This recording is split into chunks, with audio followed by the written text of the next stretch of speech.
காய வச்சு கடுகு பொரிஞ்ச உடனே கட் பண்ணி வச்சுருக்கிற வரமிளகாவை போட்டுக்கலாம்.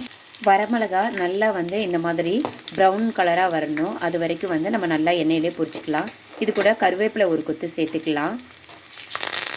அதையே சேர்த்து வதக்கி விட்டுக்கலாம்.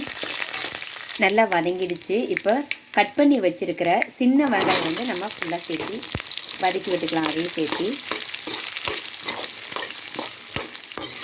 நல்லா ப்ரௌன் ஆகிற வரைக்கும் நம்ம வதக்கி விட்டுக்கலாம் இந்த வெங்காயத்தை. இப்போ பார்த்திங்கன்னா வெங்காயம் நல்லாவே ப்ரௌன் ஆயிடுச்சு. இந்த டைமில் நம்ம நாட்டுக்கோழி வந்து நான் எடுத்து வச்சுருக்கேன். அதை வந்து இதோட நம்ம சேர்த்துக்கலாம். அதையும் சேர்த்து நல்லா வதக்கி விட்டுக்கலாம்.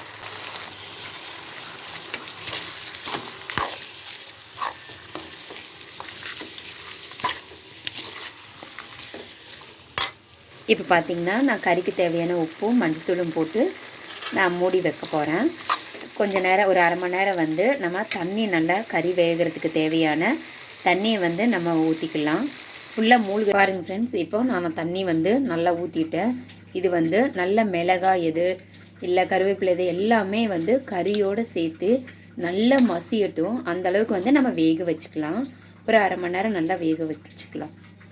ஃப்ரெண்ட்ஸ், அரை மணி நேரம் நம்ம தண்ணி ஊற்றி மூடி வச்சோன்னா நம்ம கறி நல்லா வெந்துடுச்சு. தண்ணியும் நல்லா வற்றிடுச்சு. இந்த டைமில் பார்த்திங்க அப்படின்னா இந்த டைமில் நம்ம கொத்தமல்லி இலை போட்டு இறக்கிக்கலாம். சும்மா சூப்பராக இருக்கும் டேஸ்ட்டு. நீங்களும் ட்ரை பண்ணி பாருங்கள். வீடியோ பிடிச்சதுன்னா வீடியோக்கு ஒரு லைக் பண்ணுங்கள்.